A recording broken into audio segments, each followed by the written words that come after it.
गाठ निघाली ती कॅन्सरची.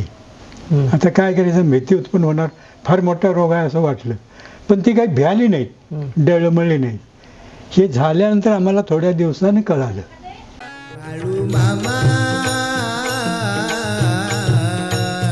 मी शरण आलो तुझ्या पाया. ह्याला बी माहिती दिली सगळ्यातली. होय, त्याला आहे की माहिती जरा. येतोय कधी कधी तू हे कला शूटिंगला चालू आहे ना. जय बाळू मित्रांनो, नमस्कार. जय बाळूमा. बाळूमांच्या नावानं चांग भलं, विठ्ठल प्रदेवाच्या नावानं चांग भलं, हालसंद आप्पांच्या नावानं चांग भलं, मुळे महाराजांच्या नावानं चांग भलं, मालिंगरायाच्या नावानं चांग भलं, शेळ्या मेंढ्यांच्या नावानं चांग भलं, राजा घोड्याच्या नावानं चांग भलं, आई सत्यवायांच्या नावानं चांग भलं, बोला बोला बोला बाळूमांच्या नावानं चांग भलं. मित्रांनो, खरंच गेल्या कित्येक वर्षापासून आपण मामांच्या विषयी जाणून घेण्याचा प्रयत्न करत आहोत आणि ज्या ज्या ठिकाणी मामा पोचले त्या सगळ्या ठिकाणी आपण जाण्याचा प्रयत्न करत आहोत आणि ज्या ज्या लोकांनी मामांची सेवा केली त्या सगळ्यांच्या विषयी जाणून घेण्याचा प्रयत्न करत आहोत. पण मी मागं म्हटल्याप्रमाणे मित्रांनो की देवाने फार मोठं काम करून ठेवलं आहे. कारण माझं एक आयुष्य त्याला पुरणार नाही, म्हणूनच मी म्हटलं होतं माझ्यासारखं असं काम बऱ्याच जणांनी सुरू करायला पाहिजे. बऱ्याच जणांनी ह्या मुलाखती परत सुरू करायला पाहिजेत, मुलाखती घ्यायला पाहिजेत. कारण ही माहिती फार मोठी आहे, ते एकट्यानं शक्य नाही, एकट्यानं ते करणं शक्य नाही. आणि महत्त्वाचं म्हणजे काय, एकट्यानं करणं शक्य नाही आणि मला एकट्याला ते एका आयुष्यात संपणं शक्य नाही. का मी असं म्हणतोय, कारण मी आज कामते मामांच्याकडे आलो पेन्शन देण्यासाठी. आणि पेन्शन देण्यासाठी आल्यानंतर त्यांनी मला असं विचारलं की बापू रुकडे वेगळे आहेत, बापूसाहेब मगदूम यांची माहिती तुम्हाला काय माहिती आहे काय म्हणाले. मग मी म्हटलं त्यांना त्यांच्या मुलग्याची म्हणजेच मगदूम साहेबांची, राम मगदूम, कैलासवासी राम मगदूम यांची आपण मुलाखत घेतली आहे आणि त्यांनी पूर्ण माहिती दिली आहे, पण तुम्हाला काय माहिती आहे आणि ते सांगा म्हटलं. तर मग त्यांच्यासाठी आजचा हा व्हिडिओ मी करतोय. मित्रांनो, त्यांना बापूसाहेब मगदूम यांच्याविषयी एक आठवण त्यांना सांगायची आहे, एक घडलेली कथा त्यांना सांगायची आहे. तर त्यासाठीच आपण हे मुलाखतीचं आजच्या प्रयोजन केलेलं आहे आणि अगदी अचानक असं प्रयोजन झालं आहे. आणि म्हणूनच मित्रांनो मी काय म्हणतोय की देवानं एवढं मोठं काम करून ठेवलं आहे, ते सगळ्यांनी आपण उचलून धरायला पाहिजे आणि सगळ्यांनी ते प्रकाशात आणलं पाहिजे. हे जे काम आहे ते मामांची माहिती सर्वांसमोर मांडण्याचं काम आहे, हे सगळ्यांनी करावं. कारण मी एकट्यानं करून हे काय शक्य होणार नाही. कारण अशा किती माहिती अजून यायच्या बाकी आहेत. आज मी इथं आलो, कामतेमाने मला सांगितलं म्हणून ते आजची माहिती तुमच्यापर्यंत पोचते. तुमच्यापर्यंत ही माहिती अजिबात पोचलीच नसती. तर कामतेमांना आपण असा प्रश्न विचारूया पहिलाच की तुमच्या मनात जे काय आठवण आली होती, जे काय मला सांगितलं होता, ती आठवण अगदी सहज, ते कॅमेऱ्याकडे बघूच नका, कॅमेरा विसरून जावा, तिकडे माझ्याकडे बघून व्यवस्थित आपण जसं बोलतोय तसं सांगा निवांत. मामाचा आम्हाला अनुभव आल्यापासून बकऱ्या द्वादशीला इकडं तिकडे जायचं. हे आता अलीकडे तुमचं फोन वगैरे काहीतरी हे सगळं आलंय, पण त्याच्या वेळेला काय, एकादश आणि द्वादश ही माणसं एकच ठिकाणी गोळा व्हायची. अशा ठिकाणी ठराविक माणसं मामाच्या जोडीत असणारी, मगदूम साहेब हे एक, बापूसाहेब मगदूम आणि कुशाप्पा पाटील असे हे ह्या भागातही जागी जागी गाठी भेटी व्हायच्या. आणि असं असताना बरेच दिवस असं गेलं. कारण कुशाप्पाचा खादी शर्ट, पांढरा शर्ट, धोतर, खादी शर्ट असायचा, धोतर, पांढरा धोतर असायचं आणि काळी टोपी, काळी टोपीवर. आणि मगदूमचा काय ड्रेस, हिरवा पटका, अंगात कोट, धोतर. असं हे मामाला अगदी पूर्ण शोभण्यासारखं कसं तरी दिसणार नाही, बेडगबाळ अशी माणसं ती बसलेली असणार. आणि आम्ही त्यात छोटं बारकं असं आम्ही जायचं, त्यांची ती माहिती ऐकायची, बोलणं ऐकायचं. असं हे बरेच दिवस गेलं. आणि गेल्यानंतर थोड्या दिवसानं त्यांना एक गालावर गाठ उठली. ही मामाच्या ह्याच्यानंतर का काय की मला आठवत नाही, समाधीनंतर असलं पाहिजे. कुठं गालावर गाठ उठली? गालावर एक गाठ. मग ती गाठ काय करावं म्हणून ते दवाखान्याला गेलं. डॉक्टरला दाखवलं पाहिजे आता. पण डॉक्टरला धावलं मुंबईला. काय मुख्य दवाखाना काय म्हणते तो त्याला, त्या दवाखान्याचं नाव मी विसरलो. टाटा हॉस्पिटल. टाटा हॉस्पिटलला. हां, तिथं ते गेलं. रिपोर्ट मग गेल्यानंतर ती गाठ थोडीशी काढलेली त्यांनी ते तपासणीला पाठवलं. हे आठवड्याभर तिथे राहिलं. त्यांची बन कोणतरी ते मुंबईत आहे, त्यांच्या घरी ते राहायला गेलं आठवड्यात. आणि यायचं नाही जायचं वाटतच वेळ. तिथं थांबलं. मग 4-8 दिवस थांबल्यानंतर पण नंबर आला. गाठ निघाली ती कॅन्सरची. आता काय करायचं, भीती उत्पन्न होणार, फार मोठा रोग आहे असं वाटलं. पण ती काही भ्याली नाहीत, डळमळली नाही. हे झाल्यानंतर आम्हाला थोड्या दिवसानं कळालं. त्यांच्या तोंडून ते आल्यानंतर गेला एकादशीला द्वादशीला. मग ती गाठ कॅन्सरचे निघालं, ऑपरेशन करायला पाहिजे. दिवस ठरला हॉस्पिटलमध्ये. मग ते पाहुणा कोणता आहे त्याच्या स्वप्नात मामा गेलं. बाप्या कुठं आहे रे म्हणून. मामा असंच बोलत होतो, पण आम्हाला ते तोंडात तसंच आलं आता. काय आम्ही बापूसाहेब इकडे म्हणणार, मामा तसं म्हणत नव्हतं, त्या पद्धतीने बोलणार. ते कुठं आहे म्हणून विचारल्यावर तर मामा ते दवाखान्यासाठी ऑपरेशनसाठी ते गेलेत. मामा होतं काय की त्यावेळेला कुठं ऑपरेशनला, मुंबई टाटा हॉस्पिटलला. ते ऐकलं आणि मामा त्याच रात्रीला स्वप्नात गेलं त्या डॉक्टरच्या. डॉक्टर काय झोपलायस का, जागा आहेस? डॉक्टरला विचारलं. आणि उद्या जे ऑपरेशन करणार ते चांगलं काळजीपूर्वक कर, ताकीद दिली डॉक्टरला. आणि दुसऱ्या दिवशी ते ऑपरेशन सकाळी सुरू होणार. त्यावर ही ऑर्डर तिथं पोचली. त्या परिस्थितीत उठायचे टायमिंग पहाटेला. ते उठलं, ते सरळ ते बापू मगदूमच्या काठाजवळ आलं. अरे मगदूम साहेब म्हणले, तुझी काय भानगड, तुझा कोण माणूस आहे आणि ते माझ्याकडे पाठवला मध्यस्थीला? काय म्हणला, उंच सावळा माणूस. ते डॉक्टरला माहित होतं नव्हतं मामा आहे ते कुठलं, मग त्याला काय माहिती असला कोण माणूस माझ्याकडे पाठवलास? खांद्यावर घोंगडं, हातात काठी, तांबडा पटका डोईला, आणि हे माणूस मला ताकीद दिलाय. म्हणला काय भानगड तुझी, कोण आहे? पहिला तो नमस्कार केला. काय म्हणला, माझ्यासाठी किती राबावलं त्या देवानं. आमचा देव म्हणला आमच्या संघ फिरतोय, त्यांची बकरी आहेत अशी सगळी माहिती सांगितली. आणि त्या माणसानं म्हणला, तुमच्यापर्यंत यायचं हुडीकलं तर 6 महिने तुम्ही गावणार नाही. गाडी घेऊन आल्यावर माणूस कसा गावल, कुठं गावणार? आता नाही, मुंबईत गेला, तिकडे गेला, हॉस्पिटलला हुडीकलं तर 1.5 तरी फिरून हॉस्पिटल होणार नाही.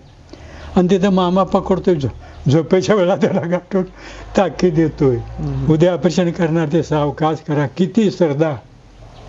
त्या डॉक्टरला काय वाटलं, हे काय नवाला आहे, कोण आलाय कृष्ण आल्यासारखा. तर आमचा देव आहे म्हणला, आमच्यासाठी किती काल ते मी रडलं स्वप्नात. ते आनंद अश्रू आल्यासारखा झालं, पुसला. आणि तुम्ही भाग्यवान म्हणला म्हणून तुमच्या स्वप्नात आलं. तुम्हाला प्रत्यक्षात गाठभेट दर्शन दिलं. तुम्ही भाग्यवान जन्मीचं म्हणला म्हणून दर्शन दिलं. तर आम्ही त्यांच्याकडे म्हणला कायम असताव, पण आम्ही अशा अडचणीत आहे हे तुम्हाला सांगण्यासाठी त्या देवानं आमच्या यावं. कुठं फेडायचं आम्ही म्हणला. अशा करेक्ट वर्तवणुकीचा मगदूम देवानं म्हणजे आजपर्यंत जे कोण देवासाठी राबलाय त्या सगळ्यांनी सांभाळायचं काम. पडझडीच्या वेळेला सुद्धा ते हजर हो. चांगल्या वेळा तर ते सहजच बघतात, पण ह्या वेळेला जाऊन डॉक्टरला माणूस भेटतंय म्हणजे काय, किती कुठं फेडायचं बघा. पूर्वजन्माच्या किती त्यांचं पुण्य आहे. खरं आहे.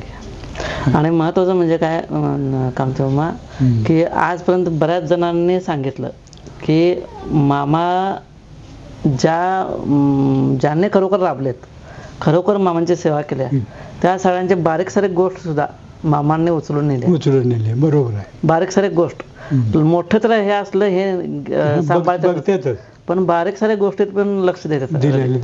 अगदी जवळून घरापासून ते शेवटपर्यंत. शेवटपर्यंत. घरातलं सुद्धा काय अडचणी असल्या तर ते कोडं सोडवणार. अहो माणसं तरी सहजच करतील, पण जनावरं, कुत्री, मांजरं ही सुद्धा वळणावर आली. काय सासू मारताना बुके मारणार. खरोखर तुला प्रसंग आला आणि जर माझं नाव घेतलीस तर तिची बुके वर थांबत, मारतेली बुकी सासूची वरच. काय करायचं. बरोबर आहे. काय शेवट आणि शरण येऊन माझी सासू चांगली आहे मामा सोडा नेत हात वर लावून. त्या सखूबाईला वाचवायला पांडुरंग आला. बरोबर आहे. सखूबाई स्वतः सखूबाई होऊन तू जा पंढरपूरला म्हटला, तसं हा आमचा देव सुद्धा अगदी सगळी भक्तांची कामं वेळेला अगदी वेळेवर करते. आणि जसं मला एक सांगायचं आहे मित्रांनो, ह्यामध्ये एक ॲड करायचं आहे. काय की माझ्या बाबतीचा अनुभव सांगतो. ह्या कामाला, माझ्या कामाला, हां बोला ह्या आता जे काय काम सुरू आहे त्या कामाला ज्याने काम तेव्हा विरोध केला ते सगळे आज ह्या जगात नाहीत. हरकत नाही. ज्यांनी विरोध केला ते आज ह्या जगात नाहीत. आता ह्या प्रसंगी सांगायची वेळ आली. बोलूच नाही आपण. बोलू नये. हे बोलायला नको पाहिजे खरं. कारण बोलाय का नको पाहिजे, कारण ते एक देवानं दिलेलं एक हे आहे चांगलं, ते बोलून दाखवायचं नाही नसतंय. बोलायचं. तर असं हे आहे. आणि दुसरी गोष्ट अशी पण आहे, हे काम विरोध करणारी माणसं जी आहे हा ती आपल्यापासून दूर गेली. आणि दुसरं असं पण आहे काम तेव्हा की हे काम जे लोक अगदी आवडीनं बघतात. बरोबर. आता तुम्ही बोलला इथं, बोलला कुठं टेप झालं, कॅमेऱ्यामध्ये टेप झालं. कॅमेऱ्यामध्ये टेप होऊन कुठं गेलं ते त्याच्यात काय चुका वगैरे इकडे तिकडे करून एडिटिंग करून ते गेलं यूट्यूबवरून कुठं गेलं, सगळ्यांच्या मोबाईलमध्ये गेलं.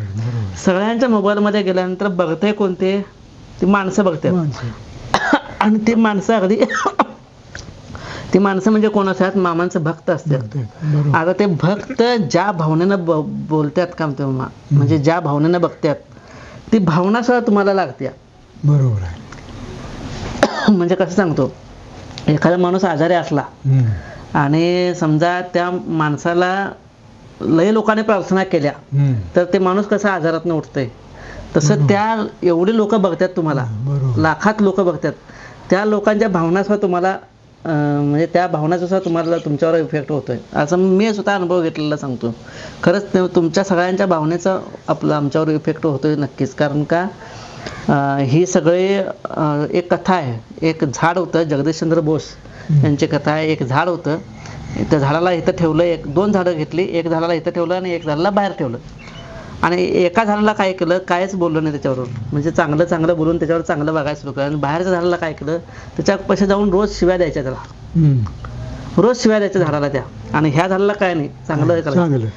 आणि कालांतरानं एक 6 महिने वर्ष उलटल्यानंतर हे झाड चांगलं राहिलं आणि शिव्या देतलं झाड आपोआप मरायला लागलं. म्हणजे भावनांचा इफेक्ट चांगल्या भावनांचा लागू होतो, वाईट भावनांचा सुद्धा होतो आणि चांगल्या भावना. तसं तुमच्या ज्या मुलाखती ही सगळे लोक ऐकायला लागलेत आणि जे आवडीनं बघतात आणि तुमच्या ज्या भावना सगळ्या ह्यांच्यावरून पोचतात, त्यामुळं न कळत का असे ना ह्यांच्या आयुष्यात चांगलं होत आहे.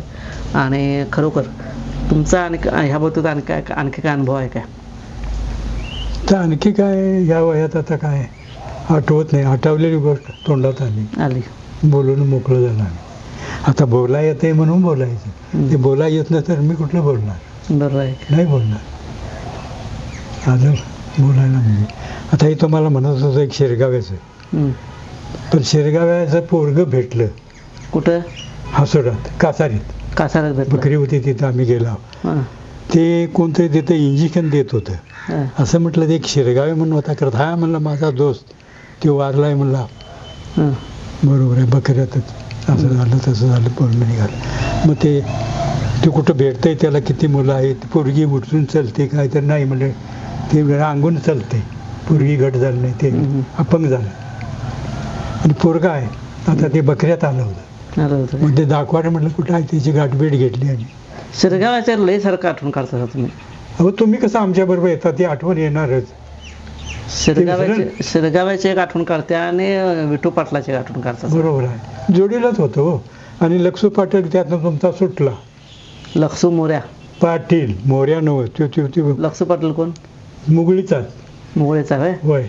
अगदी नेमक्याने याचं काय काम त्या घरात हां गोरट्याला होतं, हां पण ते एक चुकलंय. चुकलं. होय, या येत होतं. मुगळेला गेलतो काय आपण खरं? गेलतो खरं, त्याची त्यावेळेला आठवण झाली नाही, त्याचं कोण तिथं आलं नाही. पुजाऱ्यांच्या घरात तेवढं गेलतो काय? होय होय. पुजाऱ्यांच्या घरात गेलतो आणि मुंबईला. ते आणि मेजरच्या घरात, मेजरच्या घरात, जानू पाटलाच्या घरात, हो हो हो, बरोबर. जानूच्या घरात गेलतो, कुणकेकर. जानू कुणकेकरच्या घरात हम्म. तेवढं गेलतो. चला मित्रांनो, एवढीच माहिती तुम्हाला द्यायची होती आणि जे आठवल्या तीच माहिती तुमच्यापर्यंत पोहोचवायची होती. ती माहिती तुमच्यापर्यंत पोहोचवायचं काम मी केलेलं आहे. आता पुढं मला जायचं आहे पेन्शन द्यायला, त्यामुळे आत्ताची मुलाखत ही एवढीच असणार आहे, जास्त असणार. मला सुद्धा पेन्शन द्यायला जायचं आहे आणि कामतेमांच्याकडे पण आत्ता आठवलं तेवढंच हा साठा होता. तर आता आपण हे मुलाखतीतच थांबूया आणि तुम्हाला हा व्हिडिओ कसा वाटला, ही आठवण कशी वाटली, किंवा आम्ही जे बोललेलं कसं वाटलं ते सांगा. ते कमेंट करून जरूर सांगा. जय बळवंतांच्या नावानं चांग. सांगा बरं. बाळू मामा मी शरण आलो तुझ्या पाया. हे ना काय होतंय, आवाज क्लिअर जातोय ना. होय. हां